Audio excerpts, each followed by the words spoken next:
Haleluya, puji nama Tuhan. Shalom, happy Sunday. Mari sama-sama kita menikmati kebaikannya. Puasa kebangkitan yang menjadikan saudara dan saya lebih dari pemenang. Kita punya Allah yang dahsyat, kita punya Allah yang dahsyat. Amin. Haleluya. Katakan pujian ini. Anak Allah, Yesus namanya, menyembuhkan, menyucikan, hey, bahkan mati,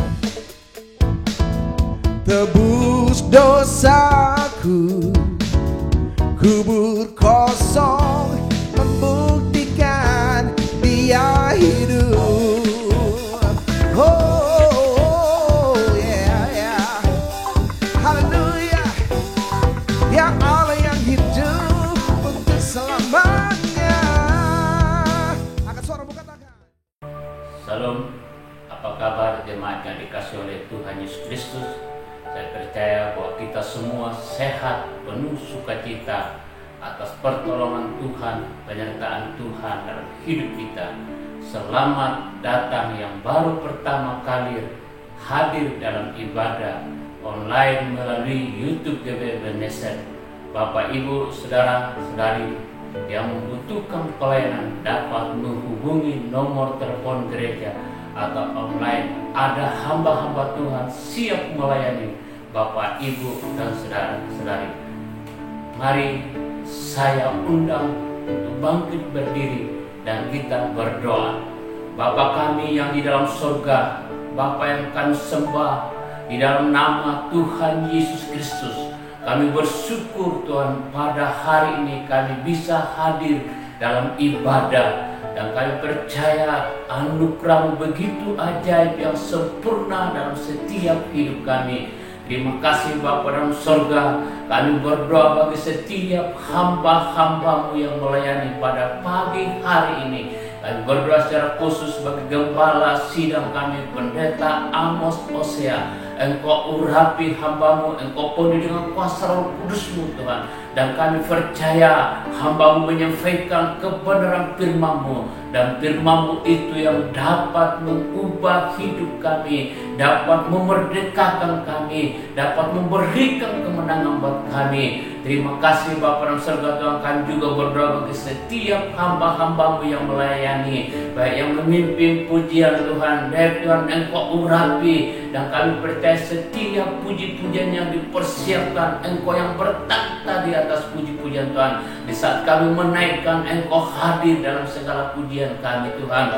Terima kasih bahkan setiap hamba-hamba-Mu yang terlibat dalam pelayanan Tuhan, Engkau urapi, Engkau pakai setiap hamba-hamba-Mu Tuhan. Terima kasih Bapa dalam surga Tuhan. Kami juga menyerahkan Tuhan bahkan jemaat-Mu dimanapun mereka berada, baik yang ada di rumah Tuhan dalam sedang mengikuti ibadah online ini Tuhan. Dan kami percaya bahwa Engkau hadir, Engkau Tuhan bersama-sama dengan kami, dan kami menikmati hadirat-Mu Tuhan. Terima kasih Bapa dalam surga Tuhan. Engkau Tuhan berkati setiap anak-anak-Mu yang sedang dalam melayani Tuhan, bahkan semua jemaat-Mu Tuhan yang sedang mengikuti ibadah online ini Tuhan. Terima kasih Bapa dalam surga Tuhan. Kami menyerahkan Tuhan bahkan segala kuasa-kuasa gelap yang mengganggu ibadah untuk berlangsungnya dalam ibadah online ini Tuhan. Kami ikatkan, patahkan, kami hancurkan di dalam nama Tuhan Yesus Kristus. Terima kasih Bapa dalam surga Tuhan. Kami menyerahkan ibadah dari awal, pertengahan sampai akhirnya hanya di dalam nama Tuhan Yesus Kristus. Mari kita katakan bersama-sama, amin. Haleluya. Shalom saudaraku. Selamat hari Minggu. Mari kita naikkan pujian pengakuan di hadapan Allah kita dengan penuh sukacita. Katakan Dia Allah yang besar, Dia Allah yang dahsyat. Amin. Come on, sing it. Besarlah Tuhan dan layak dipuji. Besarlah namanya, kekallah kuasanya. Amin.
telah menunjukkan kasih-Nya pada kita. Sebab Tuhan telah makin menyayangi kita. Terpujilah Tuhan, terpuji namanya. Yesus Allah perkasa. Yesus Allah perkasa. Yesus Allah perkasa.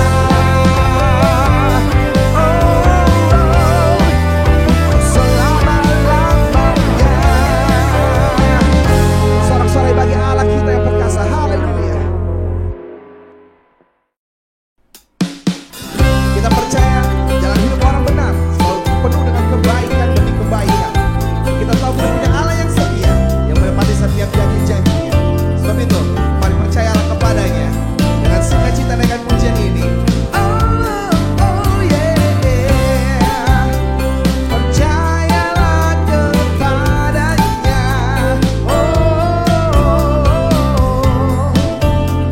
Dia sumber pertolongan dan sumber kekuatan kita. Haleluya. Dengan pujian ini katakan, percayalah kepada Tuhan dengan segenap hatimu, dan jangan bersandar kepada pengertianmu sendiri. Oh, percayalah kepada Tuhan dengan segenap hatimu, dan jangan bersandar kepada pengertianmu sendiri. Berbahagia orang-orang yang memperoleh hikmat-Nya, lebih berharga dari emas, perak, dan permata. Umur panjang di tangan kananmu, kekayaan hormat di tangan kiri, jalan yang penuh damai sejahtera senantiasa. Penuh dengan damai sejahtera. Ini janjinya berlaku bagi saudara dan saya. Haleluya. Mari sama-sama dengan pujian ini katakan, percayalah kepada Tuhan dengan segenap hatimu, dan jangan bersandar kepada pengertianmu sendiri. Oh, percayalah kepada Tuhan dengan segenap hatimu, dan jangan bersandar kepada pengertianmu sendiri.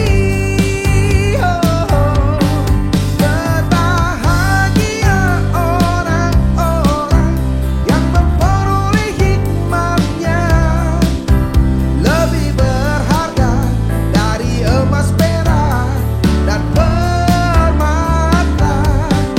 Umur panjang di tangan kananmu, kekayaan hormat di tangan kiri, jalan yang penuh damai sejahtera senantiasa.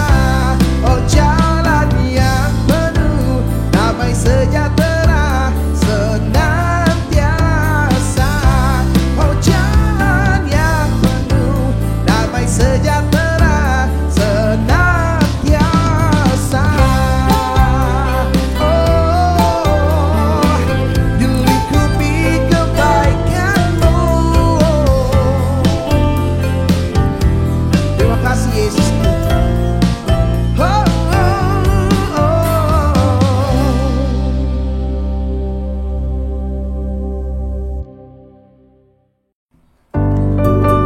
sungguh kami tak dapat berlari jauh dari kebaikan dan kekudusan. Yang kami perlu hanya Engkau, Roh Kudus, pribadi yang manis, penolong yang setia yang diberikan oleh Bapa-Ku. Oh, sungguh kami perlu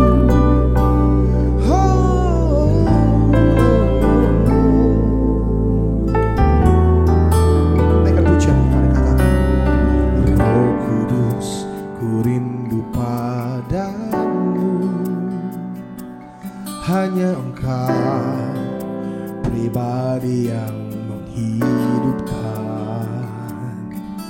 Tak bisa ku jauh, tak bisa ku lepas dari mula sumber kehidupan. Roh Kudus, ku rindu padamu, hanya Engkau, pribadi yang menghidupkan. Tak bisa ku jauh, tak bisa ku lepas dari mula sumber kehidupan. Hanya Engkau yang ku cinta. Oh Roh Kudus, ku serahkan hidup dalam genggaman-Mu. Pulihkanlah, berkaryalah. Aku ada untuk beritakan Engkau hidup. Hanya Engkau yang ku cinta. Oh Roh Kudus, ku serahkan hidup dalam genggaman-Mu. Pulihkanlah, berkaryalah. Aku ada untuk beritakan Engkau hidup.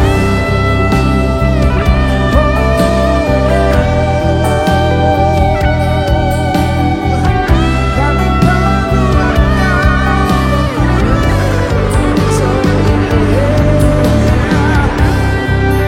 Sebab kudus-kuduslah Tuhan, kudus-kuduslah Engkau.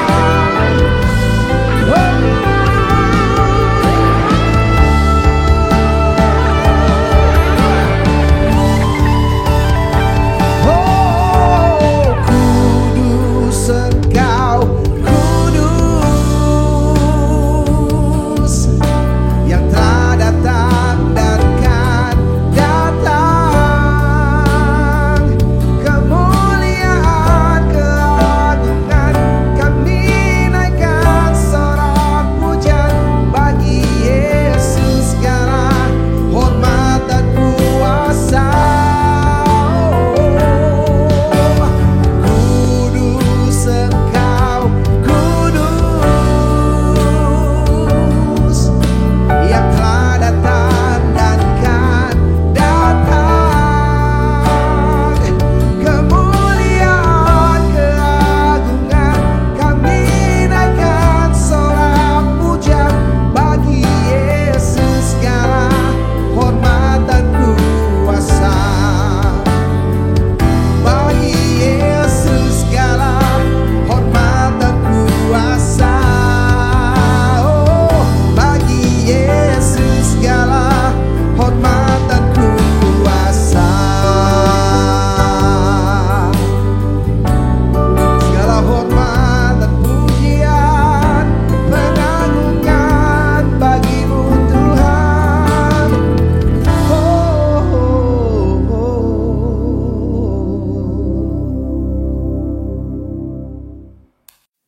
Mari saudara kita persiapkan hati kita untuk terima firman Tuhan. Bapa, kami berdoa biarlah Roh Kudus menuntun kami ke dalam seluruh kebenaran. Roh Kudus yang buka hati kami untuk firman Tuhan berbicara buat kami. Terangi hati kami oleh kuasa Roh Kudus supaya setiap kami menjadi orang-orang percaya, menjadi anak-anak Tuhan, menjadi umat Tuhan yang hidup dalam berkemenangan. Kami percaya Tuhan Roh Kudus memberikan kami kekuatan, kemenangan, keajaiban. Itulah sebabnya Tuhan, mari Engkau berfirman buat setiap kami supaya kami diyakinkan adanya penolong, penghibur, Parakletos yang menolong setiap kami. Terima kasih Bapak untuk firman Tuhan. Terima kasih untuk pertolongan Tuhan. Terima kasih buat hadirat Tuhan yang selalu ada dalam kehidupan kami. Kami siap diberkati oleh firman-Mu.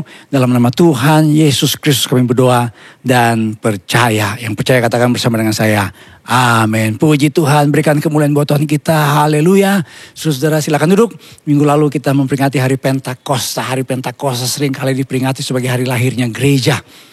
Kalau kita berbicara tentang Pentakosta, maka seringkali saudara kita mengkaitkan dengan karya Roh Kudus dalam kehidupan orang percaya.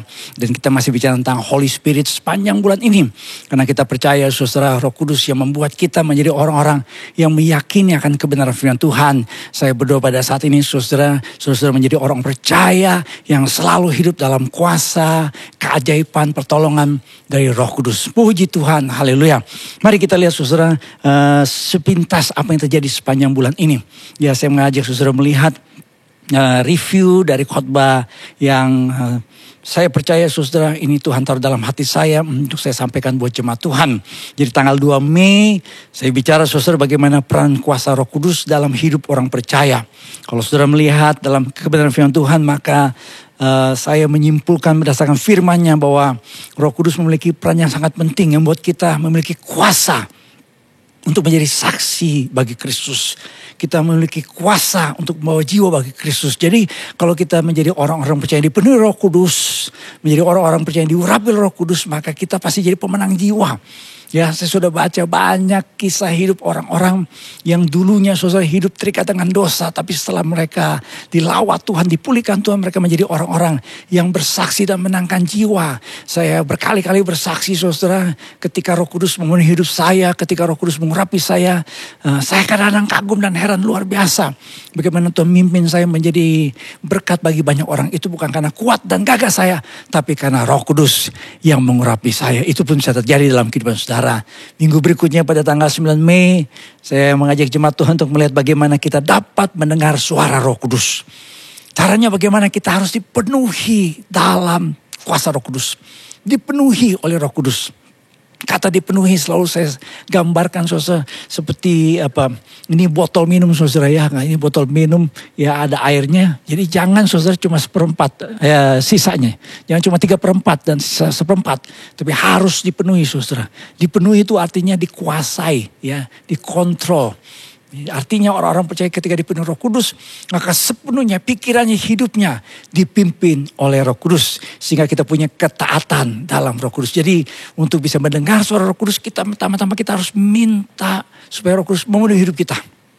Dan tidak ada ruang yang namanya keinginan daging atau kehendak sendiri lagi. Sehingga kita bisa memiliki ketaatan dalam Roh Kudus. Dan kalau kita memiliki ketaatan dalam Roh Kudus, kita harus terus dari satu ketaatan kepada ketaatan yang lain. Karena banyak orang Kristen saudara dalam hidupnya memulai dalam roh, tapi mengakhiri dalam daging. Minggu yang ketiga tanggal 16 Mei 2021, saya bicara apakah karya Roh Kudus bagi orang percaya. Roh Kudus membuat kita berdasarkan 1 Korintus 12 ayat yang ketiga. Kita mengakui bahwa Yesus adalah Tuhan. Oleh karena karya Roh Kudus, kita menjadi orang-orang percaya yang bisa melayani Tuhan. Kita bisa menjadi orang-orang percaya yang diurapi Tuhan. Yang seringkali saya gambarkan saudara bahwa dalam perjanjian lama hanya orang-orang tertentu yang dipakai Tuhan. Tetapi kalau saudara baca dalam Alkitab, karena Roh Kudus yang mengurapi kita menjadi orang-orang percaya yang dipakai Tuhan. Jadi dalam gereja jangan ada yang jadi penonton ya. Ya, saya tidak mau saudara jemaat itu datang ke gereja jadi penonton. Tapi jemaat Tuhan ketika kita berjemaat, kita semuanya rindu dipakai Tuhan. Karena kalau jadi penonton, saya suka bilang kan penonton selalu merasa lebih hebat daripada pemain.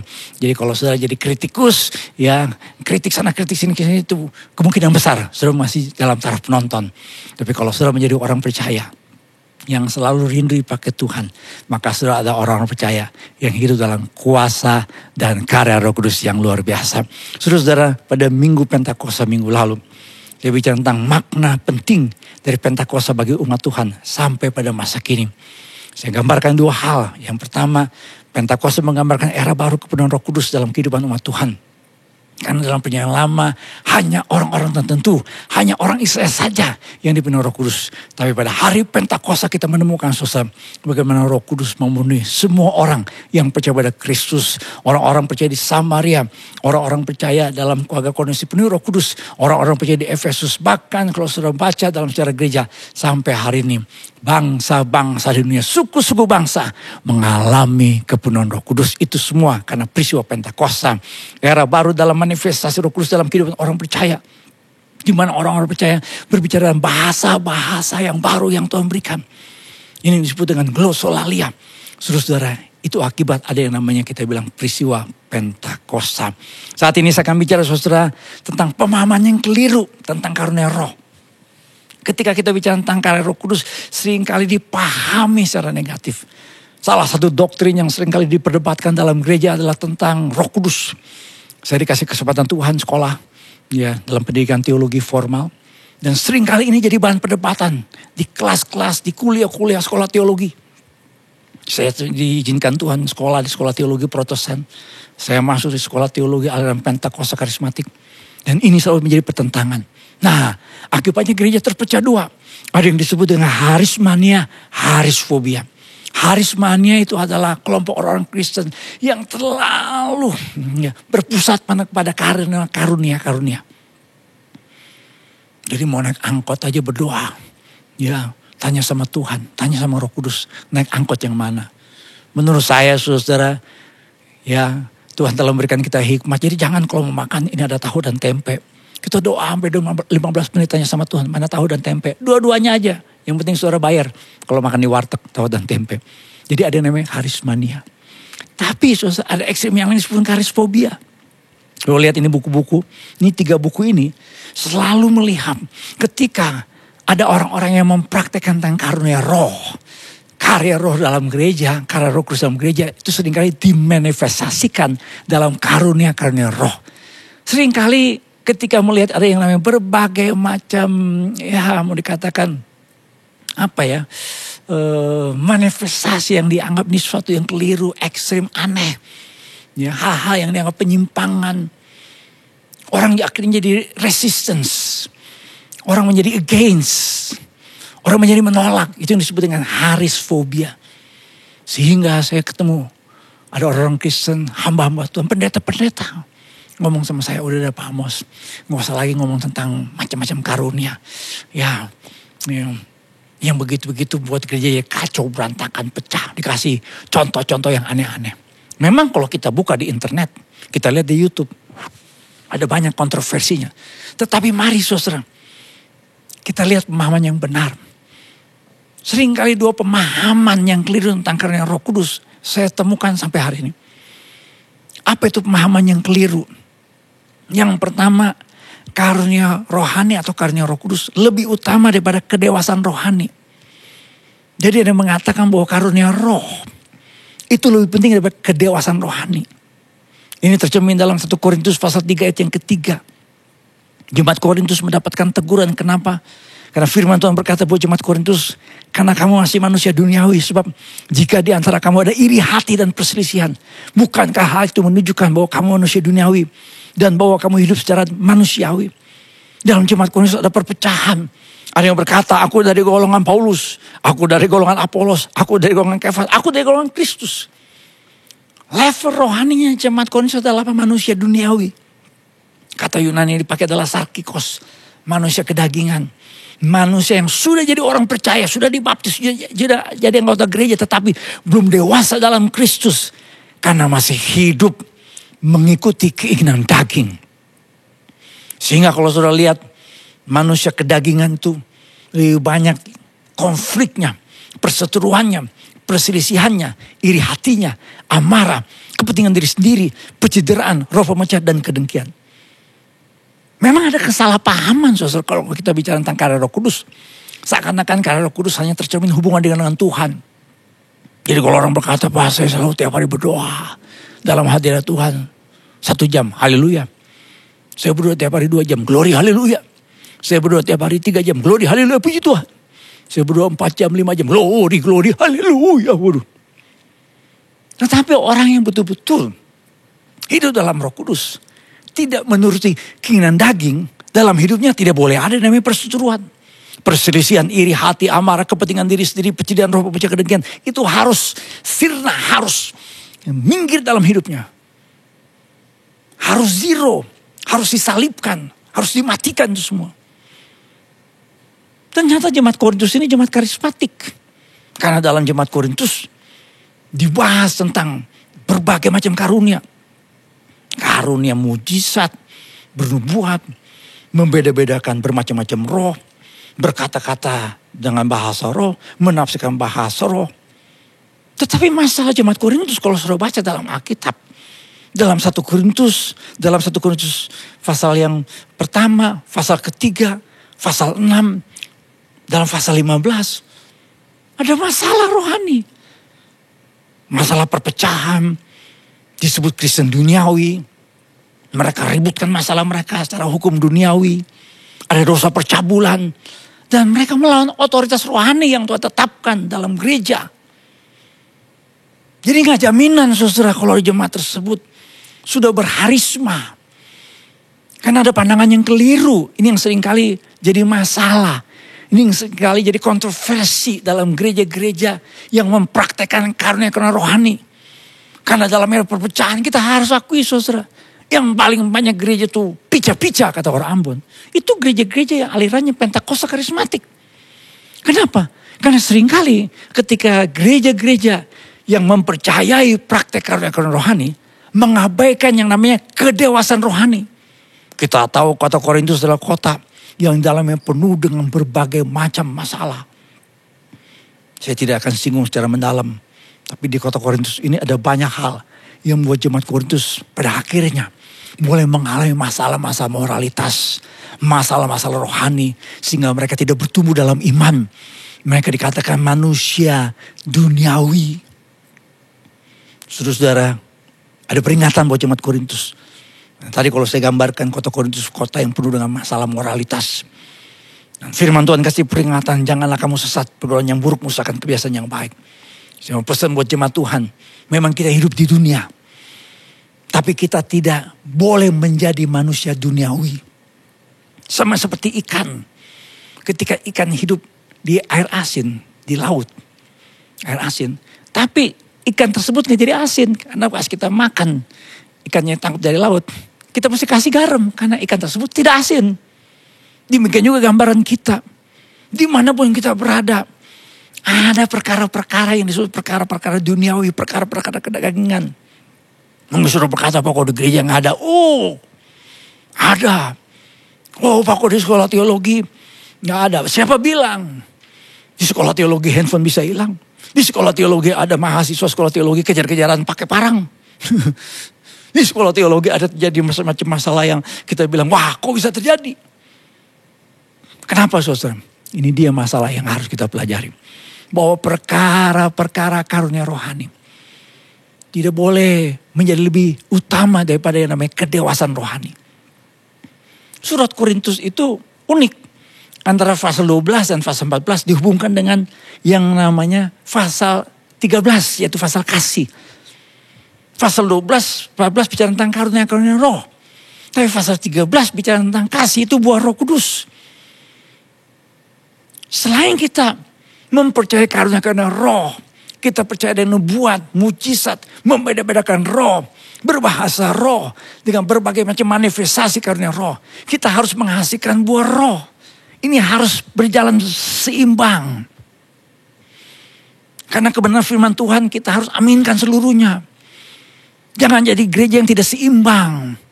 Salah satu kritik terhadap gereja-gereja masa kini adalah apa? Ada gereja yang terlalu tekankan karunia roh. Ada gereja yang berkata, jangan lagi praktek-praktek yang begitu tentang karunia roh. Udah, bikin kacau. Kalau kita mempercayai firman Tuhan, karunia roh masih ada sampai hari ini. Masih ada. Saya mempercayai ada karunia mujizat, karunia kesembuhan, karunia bahasa roh masih ada. Tapi buah roh itu harus ada. Harus ada kasih, sukacita, damai sejahtera, kesabaran, kemurahan, kebaikan, kesetiaan, kelemah lembutan, penguasaan diri. Harus ada. Karena beda antara karunia roh dengan buah roh. Ada yang berkata, Pak, kok ada hamba Tuhan, Pak? Ternyata ditemukan dia selingkuh. Hamba Tuhan dia kudus alias kudus. Kok ternyata dia doain orang sakit sembuh. Dia punya khotbah. Ada jemaat yang dengar firman Tuhan dan diberkati. Mimbar pelayanannya masih diberkati. Kok bisa begitu, Pak? Padahal, Pak, dia sudah selingkuh 3 tahun. Saya bedakan antara karunia roh dengan buah roh. Kalau karunia roh itu adalah pemberian dari Allah. Namanya juga karunia, haris. Sesuatu yang diberikan Tuhan kepada kita. Yang sebenarnya tidak layak kita terima. Itu haris. Karunia roh itu memperlengkapi orang percaya dalam pelayanan.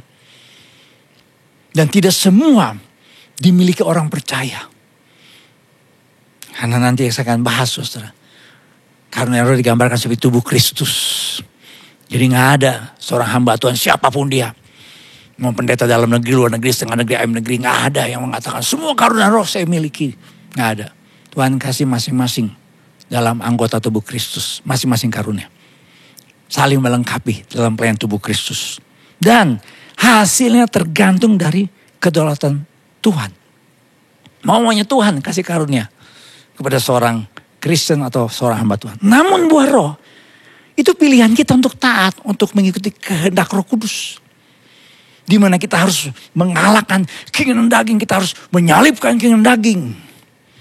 Dan ini harus mutlak dimiliki oleh orang percaya. Buah roh. Orang suka mengatakan buah-buah roh. Saya suka koreksi, bukan buah-buah roh. Kata Yunani itu buah, tunggal. Bahasa Yunani itu karpos. Kalau bahasa Yunani akhiran os. Itu selalu menunjuk tunggal. Ya, kata benda tunggal. Jadi amos itu tunggal. Ya, kalau akhiran oi itu jamak. Kalau amoy itu di Kalimantan. Ya. Saudara, nggak ditulis karpoi, karpos. Jadi semua elemen dalam buah Roh Kudus kita harus miliki. Kasih, sukacita, damai sejahtera, kesabaran, kemurahan, kebaikan, kesetiaan, kelemah lembutan, dan penguasaan diri. Itu harus ada, mutlak. Nggak seperti karunia roh. Dan yang namanya buah roh itu saudara, hasil yang berdasarkan hidup kita. Ketaatan kita dalam Roh Kudus. Seorang yang punya karunia luar biasa dalam pelayanan namanya Robert Leiden. Dia punya kesaksian, dia diangkat ke sorga. I saw heaven dalam bukunya saya baca. Tapi dia punya masalah moralitas. Dan dia harus berhenti dari pelayanan. Jim Baker, Jimmy Swaggart, Ted Haggard. Walaupun sudah punya karunia yang luar biasa. Tapi buah roh tidak nyata. Jangan salah loh saudara. Walaupun dia hamba Tuhan yang punya jemaat ribuan. Tetapi harus tetap menghasilkan buah roh. Kedewasaan rohani harus terus terjadi dalam kehidupan orang-orang percaya. Di Amerika heboh. Seorang pemimpin gereja yang terkenal di dunia saudara. Gereja Hillsong di New York. Wih, ngeri saudara kasusnya. Billy Graham mengatakan begini. When wealth is lost, nothing is lost. When health is lost, something is lost. What? When character is lost, all is lost. A bad character is like a flat tire. You cannot go anywhere until you change it. Kita harus punya keseimbangan antara karunia roh dengan kedewasaan rohani. Itu yang dinasihatkan kepada Timotius dari mentor rohaninya, dari bapak rohaninya, Rasul Paulus. 1 Timotius 1:18 berkata, tugas ini kuberikan kepadamu Timotius, anakku, anak rohani maksudnya. Sesuai dengan apa yang telah dinubuatkan tentang dirimu, ini bicara tentang karunia roh. Supaya dikuatkan oleh nubuat itu, engkau memperjuangkan perjuangan yang baik dengan iman dan hati nurani yang murni. Ini bicara tentang pertumbuhan rohani, ini bicara tentang menghasilkan buah roh.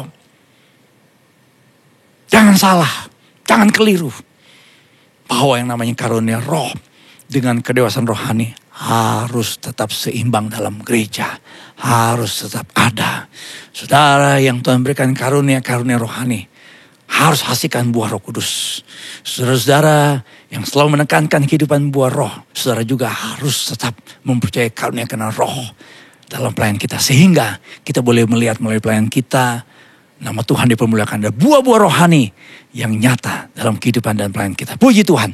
Yang kedua saudara, ada pandangan yang keliru yang mengatakan terdapat karunia rohani yang lebih unggul, lebih utama, lebih penting daripada karunia rohani yang lain. 1 Korintus 12 ayat yang ke-20 berkata, memang ada banyak anggota tapi hanya satu tubuh. Jadi mata tidak dapat berkata kepada tangan, aku tidak membutuhkan engkau. Dan kepala tidak dapat berkata kepada kaki, aku tidak membutuhkan engkau. Malahan justru anggota-anggota tubuh yang nampaknya paling lemah, yang paling dibutuhkan. Karena roh digambarkan seperti tubuh Kristus, tubuh seseorang. Mata dengan yang namanya kaki dan kepala, anggota-anggota tubuh dalam tubuh kita ini saling menopang. Saya pernah kasih gambaran 5 organ tubuh yang tidak terlihat. Tapi justru itu yang penting dan harus dijaga. Otak, jantung, paru-paru, lever, ginjal. Ya kalau ibu-ibu suka ke salon kan rambutnya yang mesti di-curl. Ya, anak-anak muda dipasang jenggot ya, kayak kambing, ya kumis, ya kayak film-film kungfu zaman dulu yang kumisnya panjang ya.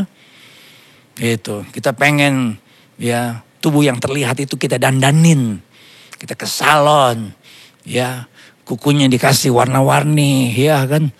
Tapi justru ada bagian-bagian tubuh yang vital, yang justru kita harus perhatikan. Yang tadi saya sebutkan, otak, jantung, paru-paru, lever, dan ginjal. Demikian juga dalam tubuh Kristus. Tadi saya singgung, tidak semua seorang hamba Tuhan yang bisa mengklaim semua karunia saya miliki dari Tuhan. Tidak. Tuhan memilih. Ya, masing-masing dia taruh. Ini mata, ini tangan, ini kaki, ini mulut, ini kuping, ini telinga. Memang kalau kita baca dalam 1 Korintus pasal 12 ayat 8-10. Ada yang namanya karunia hikmat. Karunia berkata-kata dengan pengetahuan membedakan roh. Ada karunia iman, karunia menyembuhkan, karunia mujizat, nubuat, bahasa roh, dan menafsirkan bahasa roh. Saya ingat waktu di awal-awal pelayanan saya kepengen, saya pengen punya karunia ini. Saya pengen begini, saya pengen begini. Kita lihat hamba Tuhan yang luar biasa Tuhan pakai dalam pelayanan dengan karunia yang dahsyat. Saya kepengen seperti itu. Akibatnya kita kadang-kadang suka merasa minder. Atau ada hamba Tuhan yang sudah dipakai Tuhan luar biasa, dia menjadi sombong. Saya suka mengatakan, kalau Tuhan pakai kita itu semua karena anugerah dan kebaikan Tuhan. Rasul Paulus mengatakan dalam 1 Korintus pasal 15, saudara. Kalau aku sebagaimana aku ada saat ini, itu semua karena anugerah Tuhan. Anugerah Tuhan karena kebaikan Tuhan. Jadi kalau kita diberkati Tuhan, kita dipakai Tuhan, melalui hidup kita ada banyak jiwa yang kita melayani, kita menangkan. Itu bukan karena kehebatan kita. Jangan kita sombong. Jangan kita kepala besar. Kalau kita kepala besar, nanti kita mesti beli helm yang baru. Karena helm gak muat di kepala kita. Saudara-saudara, ternyata semua karunia di hadapan Tuhan itu sama pentingnya, sama nilainya. Walaupun kadang-kadang dalam gereja kita menemukan, dalam gereja ada figur, ada orang tertentu yang kira, ini yang luar biasa. Dalam pelayanan juga demikian. Sehingga ada pembedaan. Ini hamba Tuhan besar, ini hamba Tuhan kecil, ini hamba Tuhan sedang-sedengan aja. Sehingga tanpa sadar saudara, dunia pelayanan itu seperti kayak dunia artis. Ya, apalagi dengan sekarang pakai media YouTube. Serang-serangan. YouTuber Kristen saling serang menyerang. Untuk mendapatkan viewers yang banyak. Ya, gitu. Saudara-saudara, saya mau mengatakan bahwa semua karunia itu berharga. Tidak ada yang lebih unggul daripada yang lain. Kalau saya mau kasih gambaran, saya pengen membuat John Wesley menjadi pengkhotbah yang luar biasa. Siapa yang jadi pendoanya? Reverend John Wesley. Ternyata mamanya namanya Susan Wesley. Ada seorang hamba Tuhan yang namanya Reinhard Bonnke. Almarhum sudah meninggal, Tuhan sudah panggil. Ini hamba Tuhan Reinhard Bonnke. Ini hamba Tuhan pakai luar biasa. Saya ingat saudara beberapa tahun yang lampau, tahun 90-an datang ke GBK, bikin KKR berapa hari, 3 atau 4 hari, 5 hari. Tuhan pakai luar biasa. Di Afrika tuh Reinhard Bonnke mendoakan orang yang lahir tanpa biji mata. Dia doain ditumpang tangan, setelah dia tumpang tangan ke mata orang tersebut yang lahir tanpa biji mata. Itu anak tiba-tiba bisa lihat ada biji matanya. Tetapi siapa yang jadi pendoanya? Siapa yang di belakang menopang pelayanan Reinhard Bonnke? Ada namanya penginjil Susset Hatings. Billy Graham, penginjil yang paling banyak berkhotbah buat umat manusia. Itu Billy Graham. Kurang lebih 1,2 miliar orang langsung mendengar khotbah Billy Graham. Itu belum termasuk melalui media televisi atau radio. Atau kaset-kaset sekarang pun juga di YouTube sudah bisa dengar Reverend Billy Graham punya khotbah. Namun banyak orang tidak tahu di belakangnya Billy Graham ada namanya Grady Wilson. Grady Wilson. Sudah boleh lihat nih fotonya. Ini orang yang punya peranan penting di belakang Billy Graham. Bahkan Grady Wilson yang berani dalam tanda petik mengingatkan panggilan Billy Graham. Karena Billy Graham pernah ditawarin untuk jadi presiden Amerika Serikat. Saudara-saudara, kalau saudara mengikuti ibadah ini secara lengkap. Tolong kalau saudara, ya kalau lihat ibadah ini melalui online ya di channel GBI Ebenezer Official. Coba saudara lihat ya. Di bagian belakang ya saya minta dicantumkan. Ini rekan-rekan yang mendukung saya. Kalau saudara bisa diberkati Tuhan dengan pelayanan online ini. dengan ibadah yang sudah bisa ikuti melalui channel YouTube. Itu ada orang-orang yang punya peran luar biasa di belakang. Ada Pak Dave, ada Pak Yohanes Sandy, ada Stanley, ya, ada Adit, ada Gabriel anak saya, ada Giovanni, ada Nicul Nicholas, ya, ada Stella, ya, ada Rahel Panjaitan, ada Pak Roni Ende, ada Yola Panjaitan. Ini nama-nama yang cantumkan yang sebenarnya bisa lebih lagi. Ini nggak dicantumkan aja saudara. Ya, kalau mau lebih banyak lagi bisa kita cantumkan. Jadi artinya apa saudara? Di belakang pelayanan saya ada orang-orang yang Tuhan kasih talenta dan karunia yang luar biasa. Artinya apa saudara? Karunia rohani jangan dipakai untuk kesombongan. Sehingga jemaat Korintus mengalami perpecahan. Diingatkan kembali bahwa jemaat harus memakai karunia roh untuk membangun. Tetapi lebih daripada itu, hendaklah kamu berusaha mempergunakannya karunia-karunia itu untuk membangun jemaat. Will help to build up the church. Saya suka kasih gambaran yang namanya sinergi. Sinergi itu 1 tambah 1 bukan 2. Sinergi itu 1 tambah 1 jadi 3, 4, 5, 6. Burung yang terbang di udara membentuk formasi V. Kenapa harus bentuk formasi V? Karena ini akan membuat efisiensi terbang meningkat 71%. Seekor kuda menarik beban 10 kilo. Kalau 2 ekor kuda berapa kilo bisa tarik? Berapa? Oh, kalau 1 ekor kuda 10, berarti kalau 2 kali 10, 20. Tidak. Kalau sama-sama menarik beban, 2 ekor kuda ini bisa menarik. Bukan 2 kali 20.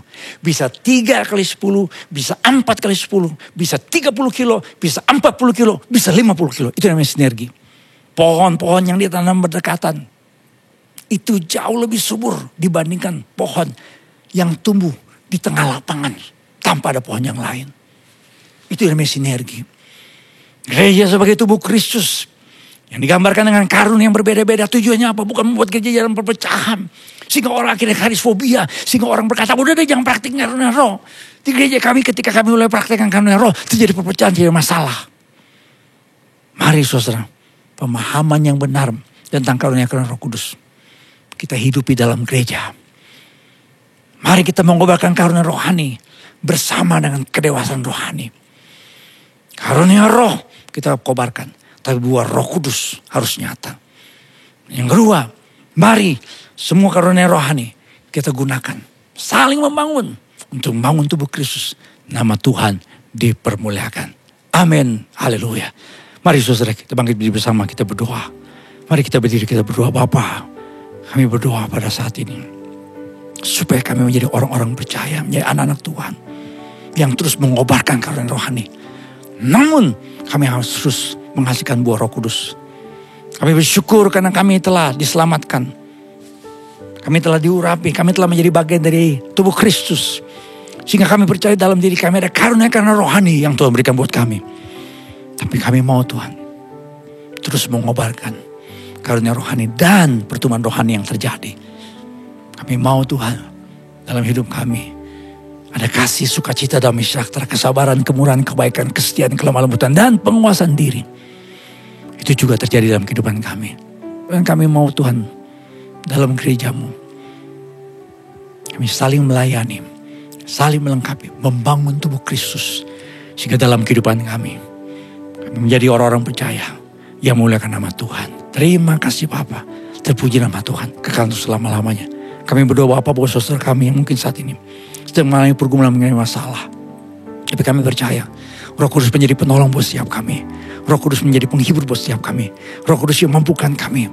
Roh Kudus yang memberikan kami dinamis kuasa. Sehingga kami menjadi orang-orang percaya. Menjadi orang percaya yang terus mengalami kemenangan demi kemenangan. Bukan dengan kuat dan gagah kami.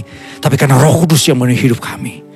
Syukur Bapa untuk saudara kami yang sepanjang minggu ini berulang tahun.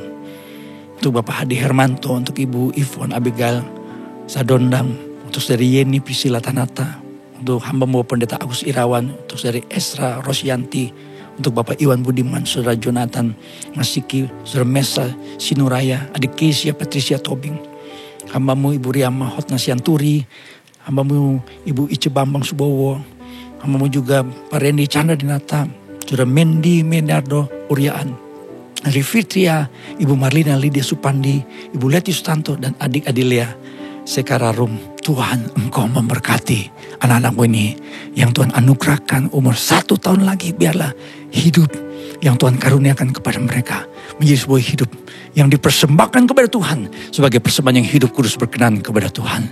Terima kasih Bapa untuk Indonesia yang walaupun dalam situasi seperti ini kami boleh melihat ada tangan Tuhan yang bekerja. Kami terus berdoa Tuhan untuk Indonesia dengan berkata Shalom bagi Indonesia, Shalom bagi Indonesia, Shalom bagi Indonesia. Kami berdoa Bapa untuk anak-anakmu yang dengan setia mendukung pekerjaan Tuhan. Karena kami percaya kami diberkati untuk jadi berkat. Ada jemaatmu Tuhan yang mengembalikan milik Tuhan persepuluhan. Ada jemaatmu Tuhan yang memberikan mendukung persembahan dalam pelayanan diakonia, peduli, persamaan misi, sponsorship seminari Bethel, dan dalam pekerjaan Tuhan lainnya. Kami syukur Tuhan karena hati yang memberi Engkau berikan bagi anak-anakmu. Terima kasih Bapa untuk ibadah pada saat ini. Kami percaya Engkau hadir dan memberkati setiap kami. Dan kami akan mengakhiri ibadah ini dengan ucapan syukur. Dan mengangkat tangan kami Tuhan. Dan percaya bahwa Tuhan yang kami sembah adalah Tuhan yang selalu menyertai kami. Roh Kudus, Parakletos, mendiami kami untuk selama-lamanya. Mari jemaat Tuhan kita aminkan kalimat-kalimat berkat ini supaya digenapi dalam kehidupan saudara. Diberkatilah keluarga saudara. Diberkatilah usaha dan pekerjaan saudara. Diberkatilah pertumbuhan iman saudara. Diberkatilah kesehatan saudara. Dan diberkatilah masa depan hidup saudara. Saudara kasih dalam Tuhan, terimalah berkat Tuhan. Kasih karunia dari Tuhan Yesus Kristus. Kasihlah Bapa, persekutuan pimpinan, pengurapan dan kepenuhan Roh Kudus menyertai saudara-saudara sekalian dari sekarang sampai selama-lamanya. Yang percaya katakan bersama dengan saya, amin, amin, amin. Berikan kemuliaan buat Tuhan kita. Puji Tuhan. Tuhan memberkati. Bapak Ibu sekalian, kita tetap beribadah dengan online walaupun kita sudah ibadah onsite. Jadi pada hari ini saudara kita ada ibadah onsite, tapi ibadah yang sangat terbatas. Itu ibadah live streaming jam 10. Hanya satu ibadah saja, ada jemaatnya tetapi harus mengisi semacam kayak formulir ya. Jadi kalau Bapak Ibu sekalian ingin menghadiri ibadah, saudara harus mengisi dan saudara bisa menghubungi nomor hotline gereja untuk mendapatkan formnya ya. Jadi Bapak Ibu sekalian mesti isi formnya, nanti dari situ apakah Bapak Ibu sekalian bisa mengikuti ibadah secara onsite. Karena ada keterbatasan ya. Jadi artinya begini, hanya usia yang 18 tahun ya, 18 tahun sampai usia 60 ya. Kalau 61 udah gak boleh ya, gak boleh ya gitu. Jadi ada yang berkata sama saya, Pak saya udah divaksin. Mohon maaf ini peraturan pemerintah. Ya kita harus mensukseskan ya prokes yang sudah pemerintah kita tetapkan ya. Jadi kita sudah ada ibadah onsite tapi sangat terbatas. Ibadah online kita terus ada, jadi ibadah seperti begini recording yang bisa diakses jam 6 pagi dan ibadah live streaming. Kami terus memperbaiki fasilitas untuk ibadah live streaming, ibadah onsite ya. Kami terus perbaiki supaya apa? Supaya kita di tengah-tengah pandemi terus bisa bertumbuh ya, terus bisa melayani Tuhan, terus bisa jadi berkat bagi hormat dan kemuliaan nama Tuhan. Amin. Ya, kita ada ibadah tetap untuk anak-anak jam 9, jadi orang tua, opa, oma, om, tante harus tetap ya mendorong anak kita, cucu kita untuk beribadah EHK jam 9 ya, Ebenezer Kids. Nanti untuk orang-orang muda jam 3 sore ya, 3 PM. Orang-orang muda ya. Jadi ada MP Youth jam 3 sore. Ibadah FWS belum ya? Belum ya, nanti Bapak sekalian terus ikuti ya pengumuman dari gereja, bisa lihat di Instagram gereja, ya Facebook gereja, dan ada informasi yang bisa ditanyakan ke nomor WhatsApp hotline ya. Ini 24 jam, 24 jam luar biasa ya. Puji Tuhan. Nah, demikianlah Bapak Ibu sekalian, terima kasih yang sudah mendukung pekerjaan Tuhan, yang mendukung pelayanan di GB Ebenezer. Kita terus berusaha saudara di tengah-tengah pandemi untuk jadi berkat ya. Nah sekali lagi buat Bapak sekalian yang ingin dilayani, silakan menghubungi nomor hotline gereja yang perlu doakan, yang sakit, yang perlu dikunjungi, walaupun mungkin kita mengikuti prokes, dan yang perlu pelayanan baptisan. Kita mengucap syukur ya gitu. Ada baptisan ya. Jadi baptisan selamat ya. Yang kita ada tayangannya nggak nih? Nggak ada tayangannya. Jadi selamat buat saudara yang dibaptis ya. Dibaptis tanggal 29 Mei ya. 29 bulan Mei ya. Ya, terus bulan Mei ada baptisan. Dan kalau saudara ingin dibaptis, cepat-cepat daftar ya. Daftar. Bisa apa enggak kita ikuti prokes ya. Dan sudah kita lakukan sekali dan itu aman, puji Tuhan ya. Jadi buat Bapak sekalian ingin dilayani termasuk baptisan, silakan menghubungi hotline gereja. Puji Tuhan. Bapak sekalian kita tetap mengikuti prokes yang pemerintah tetapkan 6M. Yang pertama, kita harus pakai masker, kita mencuci tangan dengan air yang mengalir, membatasi mobilitas dan interaksi, meningkatkan imun dan iman, menjauhi kerumunan, dan selalu menjaga jarak. Tuhan memberkati kita. Have a blessed Sunday. Shalom. Haleluya. Shalom saudaraku. Selamat hari Minggu. Nikmati kebaikannya. Menyanyi bagi Dia. Yesus kota benteng hidupku. Yeah. Dengan sukacita. Serukan namanya. Let's go. Oh Yesus. Oh Yesus. Ada kuasa di dalam namamu. Oh Yesus, oh Yesus, ada kuasa di dalam namamu. Oh Yesus, oh Yesus, ada kuasa di dalam namamu. Oh, oh, oh, Yesus, oh Yesus, ada kuasa di dalam namanya. Katakan, kau kota bentengku, menara kekuatanku, bersamamu aku takkan goyah. Oh Yesus, oh Yesus, engkau perlindungan hidupku. Haleluya. Nyanyi bagi Dia, Allah yang dahsyat. Oh, serukan keagungan dan kebesarannya. Dia layak dipuji, Dia layak untuk disembah. Haleluya. Mari jemaat Tuhan angkat suara bersama-sama katakan pujian ini. Oh Yesus, oh Yesus, ada kuasa di dalam namamu. Oh, oh, oh Yesus, oh Yesus, ada kuasa di dalam namamu. Kau kota bentengku, menara kekuatanku, bersamamu aku takkan goyah. Oh Yesus, oh Yesus, ada kuasa di dalam namamu. Katakan, engkau perlindungan hidupku. Oh, oh, engkau perlindungan hidupku. Yesus juru selamat dunia.